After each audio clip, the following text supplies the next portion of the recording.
As we continue to warm up, we're going to come onto our backs into a supine position.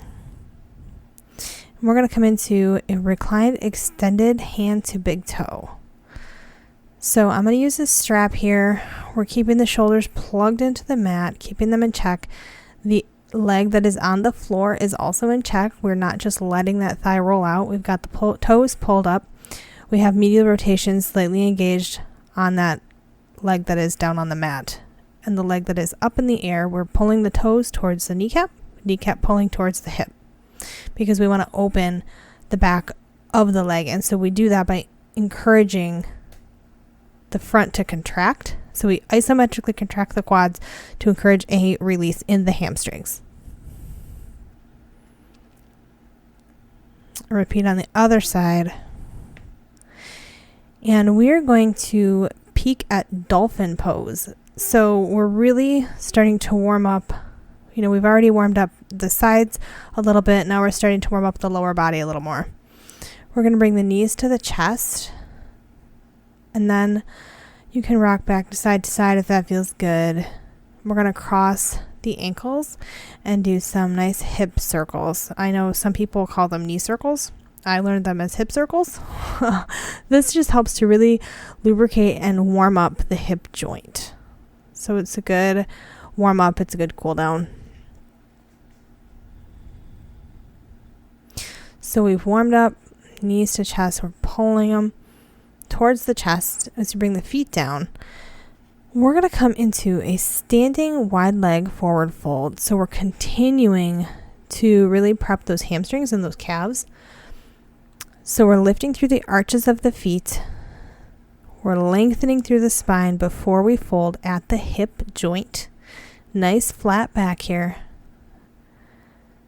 And you could always grab onto the big toes. All kinds of variations that you can do. We're going to come halfway up. And then we're going to come into revolved wide leg forward fold. So we're planting the hand, the hips stay, and we're going to rotate up. So we're getting a forward fold combined with a twist. Bring that hand down. We're going to come back to center, bend the knees, and stand.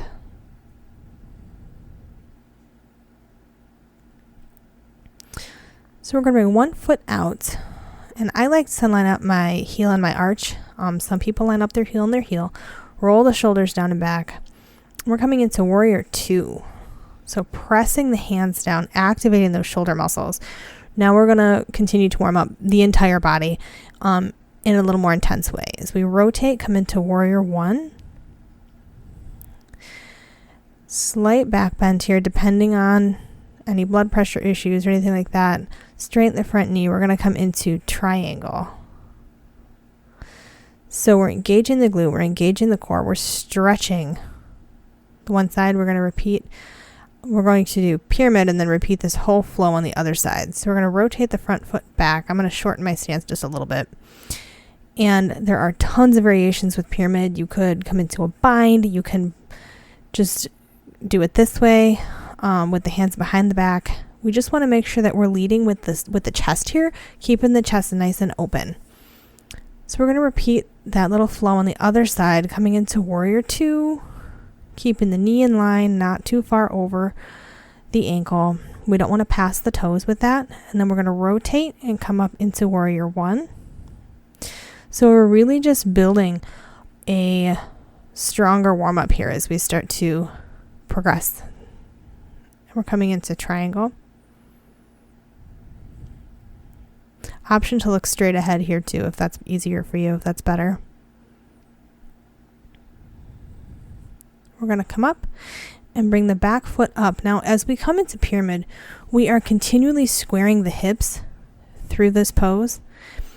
And so we're going to bend at the hip, and keeping the neck in check, we can place the hands on the leg if that feels better. We can bring them back, but we want to make sure the chest stays open and we're not leading with the head. We kind of lead with a sternum almost.